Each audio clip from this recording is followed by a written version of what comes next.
बड़ी खबर लखनऊ से। मिशन स्वरोजगार के तहत सरकार अभियान चलाएगी। युवाओं को उद्यमी बनाने के लिए जिलों में कार्यशाला का आयोजन किया जाएगा और इस ट्रेनिंग प्रोग्राम में उद्यमिता की बारीकियों को सिखाया जाएगा।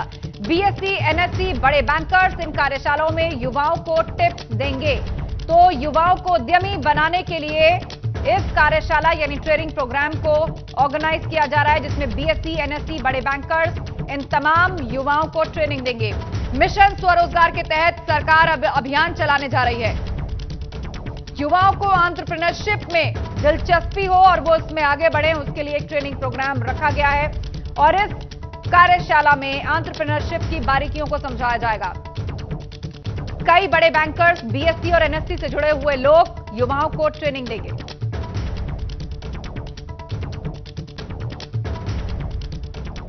और एक बड़ी खबर लखनऊ से मिल रही है। जेल वार्डर के पदों पर पीएसी जवानों की तैनाती होगी। प्रतिनियुक्ति पर पीएसी जवान जेल वार्डर के पद पर तैनात किए जाएंगे। सीधी भर्ती से 3638 बंदी रक्षकों का जल्द ही चयन किया जाएगा। करीब 1000 पीएसी जवान बनाए जाएंगे जेल वार्डर। तो सीधी भर्ती से जो सिलेक्शन होगा उसमें करीब 1000 पीएसी के जवान जेल वार्डर बनाए जाएंगे। जेल वार्डर के पदों पर पीएसी जवानों की तैनाती होगी।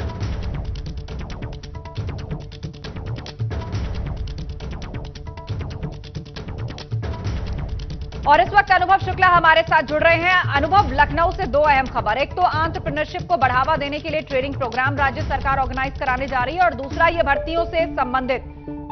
तो दो अहम फैसले सरकार के।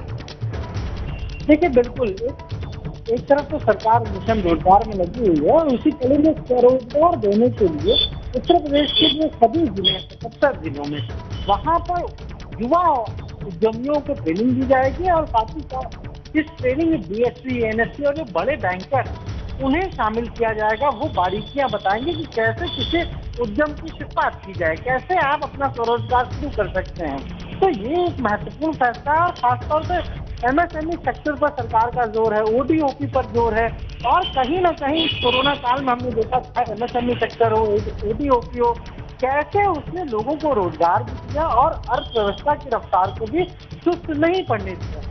इसीलिए अब ये फैसला लिया गया है कि पूरे प्रदेश के जिलों में जो भी लोग अपना स्वरोजगार शुरू करना चाहते हैं, उद्यम लगाना चाहते हैं, उन्हें विशेष तौर से ट्रेनिंग जो है वो दी जाएगी। जी हाँ, बिल्कुल ट्रेनिंग दी जाएगी युवाओं को और आगे भी ऐसे कई कार्यक्रम रखे जाएंगे। लेकिन इस बीच अहम खबर यह भी है कि जेल वार्डर के पदों पर पीएसी जवानों की नियुक्ति की जाएगी। देखिए, बिल्कुल जेल वार्डन के तकरीबन 4,000 से ज्यादा पद खाली है और इनमें से 3500 पद जो है वो सीधी भर्ती से भरे जाएंगे, यानी उसके लिए एग्जाम होंगे और वो बंदी रक्षक कुछ भर्तियों से भरे जाएंगे। लेकिन तकरीबन 1000 पद ऐसे हैं जहाँ पर ये कहा जा रहा है कि जो पीएसी के जवान है उन्हें ही डेपुटेशन से भेजा जाए, वो वहाँ पर जाएंगे और वो बंदी रक्षकों के तौर पर काम करेंगे। तो कहीं ना कहीं हम कहें कि आने वाले समय में जो एक बड़ी समस्या है खासतौर से जेलों को लेकर कि बंदी रक्षक नहीं होते हैं, कई बार दिक्कतें होती हैं, कई बार कैदियों के साथ क्लैश होता है, इन सारी चीजों पर रोक लगेगी। तो बिल्कुल फिलहाल ये डेपुटेशन होने जा रहा है। प्रतिनियुक्ति पर पीएसी जवान जेल वार्डर के पद पर तैनात किए जाएंगे। बहुत शुक्रिया अनुभव अपडेट के लिए। और अब खबर हापुड़ से आ रही है, जहां पर पुलिस और बदमाशों की मुठभेड़ हो गई है। बाबूगढ़ पुलिस और एसओजी की टीम ने संयुक्त कार्रवाई करते हुए 25,000 के इनामी बदमाश को पकड़ लिया है। साथ ही इनके 3 साथियों को भी धर दबोचा गया है। इनके पास से एसयूवी गाड़ी, 3 तमंचे, 2 रस्सी, 6 आरसी और 8 नंबर प्लेट मिली है। फिलहाल पुलिस बदमाशों की बाकी के आपराधिक इतिहास खंगालने में जुटी हुई है। अहम खबर लखनऊ से। भट्टा परसौल में हुए आंदोलन में दर्ज केस वापस होंगे। 2 किसानों पर चल रहे केस वापस हुए। लंबे समय से चल रही थी केस वापसी की प्रक्रिया। लोक अभियोजक को मुकदमे वापस लेने की मंजूरी मिल गई है। जेवर बीजेपी विधायक ने केस वापसी के लिए सरकार को चिट्ठी लिखी थी और 2 लोगों पर से अब ये जो केस हैं वो वापस होंगे। लंबे समय से केस वापसी की प्रक्रिया चल रही थी। लोक अभियोजक को मुकदमे वापस लेने की मंजूरी मिल गई है। जेवर से बीजेपी विधायक ने केस वापस लेने को लेकर सरकार को एक चिट्ठी भी लिखी थी। भट्टा परसौल में जो आंदोलन हुआ था उसमें जो मामले दर्ज हुए उनमें से 2 किसानों पर चल रहे केस अब वापस हो जाएंगे। अगली खबर आगरा से। वन विभाग की टीम पर खनन माफियाओं ने हमला कर दिया है। वन विभाग की टीम बालू पकड़ने गई थी। सूचना मिली थी अवैध बालू की। उसे पकड़ने के लिए टीम जब वहां पहुंची तो रेंजर की गाड़ी पर खनन माफियाओं ने ट्रैक्टर चढ़ा दिया। बाल बाल बचे रेंजर समेत वन विभाग की टीम के बाकी सदस्य गांव में ट्रैक्टर ट्रॉली छोड़कर खनन माफिया भाग गए। जान भी जा सकती थी वन विभाग की टीम, जिस पर जानलेवा हमला किया गया। ट्रैक्टर चढ़ाने की कोशिश की गई। इस दौरान रेंजर और उनके साथी जो वहां पर मौजूद थे वो इस हमले में बाल बाल बचे हैं। सूचना मिली थी कि अवैध बालू ले जाया जा रहा है और उसी पर छापा मारने के लिए जब टीम पहुंची तो ट्रैक्टर को ही उन पर चढ़ाने की कोशिश हुई। एक और बड़ी खबर यूपी से। गाड़ियों पर जाति लिखवाने पर अब चालान कटेगा। जाति लिखवाने पर गाड़ी सीज भी की जा सकती है। एक शिक्षक की शिकायत पर पीएमओ ने एक्शन लिया है। प्रधानमंत्री कार्यालय ने यूपी परिवहन विभाग को यह आदेश दे दिए हैं। जाति लिखवाने पर धारा 177 के तहत अब गाड़ी से चालान भी काटा जाएगा। महाराष्ट्र के एक शिक्षक ने प्रधानमंत्री कार्यालय को चिट्ठी लिखी थी और उसके बाद आदेश के बाद परिवहन विभाग सक्रिय हो गया है। जिस भी वाहन, गाड़ी, टू व्हीलर, थ्री व्हीलर, किसी पर भी यदि जाति लिखी मिलती है तो उसका चालान हो जाएगा। इतना ही नहीं, सीज भी हो सकती है गाड़ी।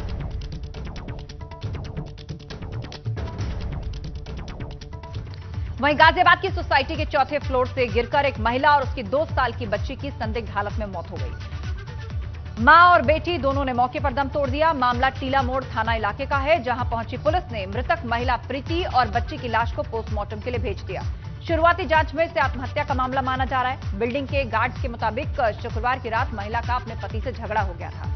बात पुलिस तक भी पहुंची और पुलिस ने मौके पर आकर दोनों को समझाया था और कहा जा रहा है कि उस झगड़े के बाद से ही प्रीति काफी टेंशन में थी। और अब एक बड़ी खबर आ रही है। यूपी में नए साल के मौके पर कई आईपीएस ऑफिसर्स की वापसी होगी। केंद्र से यूपी वापस लौटेंगे 6 से ज्यादा आईपीएस ऑफिसर। आईजी से एडीजी रैंक के अफसरों की यूपी काडर में वापसी होने जा रही है, जिनके नाम मैं पढ़ देती हूं आपके सामने। अखिल कुमार, भानु भास्कर, आरके स्वर्णकार और अनुपम कुलश्रेष्ठ, इनका नाम लगभग तय है। कई बड़े अफसरों को उनके मूल काडर में वापस भेजा जा रहा है। यूपी में भी कई आईपीएस ऑफिसर्स की वापसी होगी। नए साल के मौके पर कई आईपीएस ऑफिसर अपने मूल काडर यानी कि जो यूपी के हैं वो वापस आएंगे। कुल मिलाकर कहा जा रहा है कि 6 से ज्यादा आईपीएस ऑफिसर्स की लिस्ट है, जो कि आईजी से एडीजी रैंक के ऑफिसर हैं। अखिल कुमार, भानु भास्कर, आरके स्वर्णकार की वापसी तय मानी जा रही है। आईपीएस अनुपम कुलश्रेष्ठ की भी यूपी काडर में वापसी होने जा रही है। यूपी में नए साल पर कई आईपीएस अफसरों की अपने मूल काडर में वापसी हो रही है और उसी के तहत 6 से ज्यादा आईपीएस ऑफिसर यूपी लौट रहे हैं। ये सभी आईजी से एडीजी रैंक के ऑफिसर हैं। कौन से नाम निकल करके सामने आ रहे हैं? अखिल कुमार, भानु भास्कर, आरके स्वर्णकार, इसके अलावा आईपीएस अनुपम कुलश्रेष्ठ की भी यूपी काडर में वापसी तय मानी जा रही है।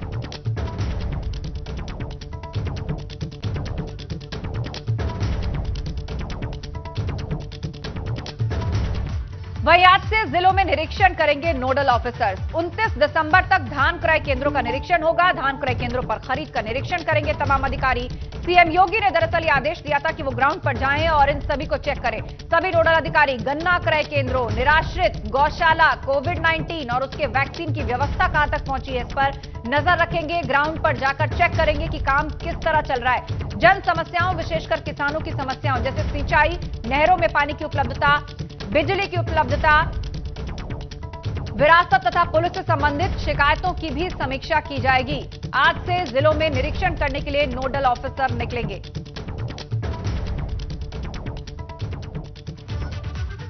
वहीं यूपी में आज कई जगह आग का तांडव देखने को मिला। 3 जगहों से आग की खबरें सामने आई हैं, जहां आग लगने से अफरा तफरी मच गई। वो जगह कौन सी है, 3 तस्वीरों में आपको दिखा रहे हैं। मथुरा, लखनऊ और मुरादाबाद, 3 जगह आग का तांडव देखने को मिला है। 3 जगह पर आग लगने की घटना हुई। आग से बड़ा नुकसान हुआ। फायर ब्रिगेड ने बमुश्किल इस आग पर काबू पाया।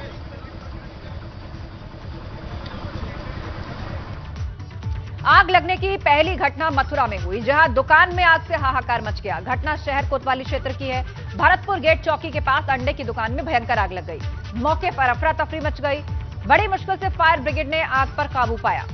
पूरी दुकान को आग ने अपनी चपेट में ले लिया था। ये अंडे की दुकान है, जिसने आग को पकड़ लिया और धीरे धीरे करके ये दुकान के अंदर पूरी तरह से फैल गई।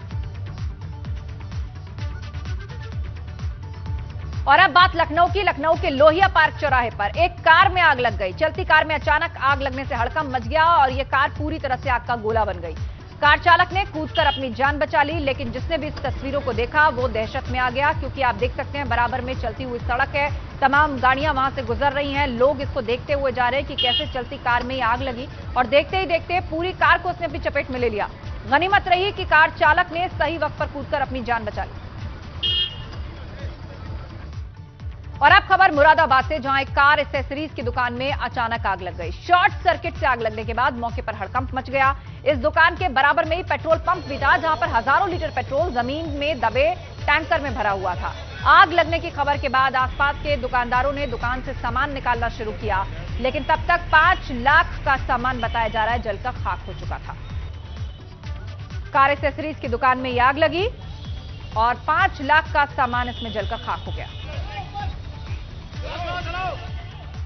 और अब बड़ी खबर आगरा से। ताजमहल देखने आने वाले पर्यटकों के लिए बहुत बड़ी खबर है। ताजमहल पर लगी पर्यटकों की कैपिंग सीमा में एक बार फिर से बदलाव किया गया है। अब 10,000 के बजाय 15,000 पर्यटक रोजाना ताज का दीदार कर सकेंगे। लाल किले के लिए भी रोजाना पर्यटकों की सीमा 7500 कर दी गई है। बाकी किसी मॉन्यूमेंट के लिए की गई कैपिंग सीमा में फिलहाल परिवर्तन नहीं है। सभी का टिकट ऑनलाइन ही खरीदा जाएगा। मतलब अभी तक 10,000 लोगों को परमिशन थी ताज देखने की, अब उसको बढ़ाकर 15,000 कर दिया गया है। अब 10,000 की जगह 15,000 टूरिस्ट रोजाना ताजमहल देखने आ सकेंगे। हालांकि बुकिंग ऑनलाइन ही होगी।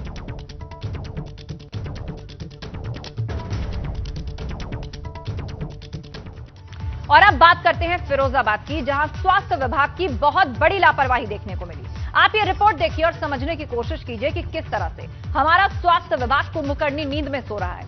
लोगों की जान बचाने की जिन पर जिम्मेदारी है उन्हें कोई फर्क ही पड़ता नजर नहीं आ रहा।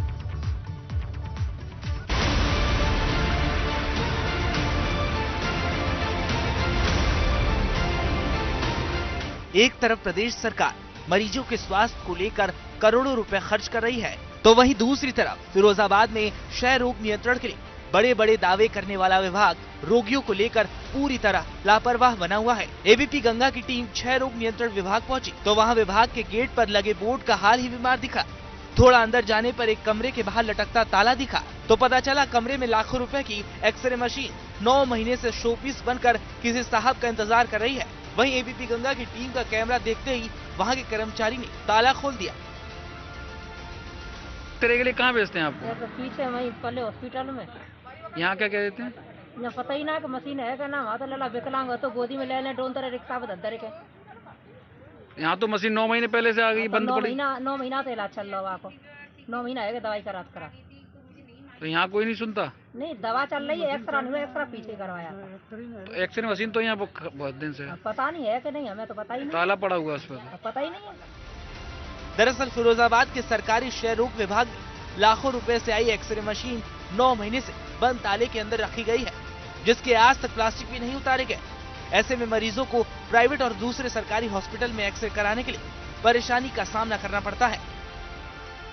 क्या है कि दवाई भी पूरी लिखते हैं तो अपनी तरफ से नहीं देते हैं, वो बाजार की लिख देते हैं। अच्छा, एक्सरे की बात किया है? एक्सरे की क्या है कि यहाँ मशीन है ही नहीं बिल्कुल, है तो है मशीन, प्राइवेट लिख दिया, हम प्राइवेट करा के लाए थे। अच्छा, प्राइवेट करा के लाए थे। एक्सरे की मशीन है, वहाँ ताला पड़ा हुआ, मैंने देखी। पड़ा हुआ है तो ये खोलते ही नहीं, मशीन खोलेंगे तभी तो कराएंगे मशीन। अशोक कुमार का कहना है कि कंपनी वालों की गलती की वजह से ये मशीनें चालू नहीं हो सकी। आज मैं आया हूँ तब आपने ताला खुलवाया है यहाँ। सर क्या कब तक ये चालू हो जाएगी और कब से बंद है? मशीन में अभी इंस्टॉल में थोड़ी कमी है, इसमें कंप्यूटर वाला पार्ट है वो रह गया कनेक्ट करने, उसको कंपनी वाले को बोला हुआ जल्दी आके लगाया जाएगा। दूसरा हमारे पास कोई एक्सरे टेक्नीशियन नहीं है अभी भी, तो सीओ मैडम से बात की है एक टेक्नीशियन यहाँ पर अटैच करने के लिए, जैसे ही टेक्नीशियन आ जाएगा चालू हो जाएगा। ऐसी लापरवाही की तस्वीरें शासन के कामों का पलीता करने का काम करती हैं। मशीनें नहीं चल रही, इसका जिम्मेदार कोई भी हो, पर भुगतना मरीजों को ही पड़ता है। Bureau report, ABP Ganga.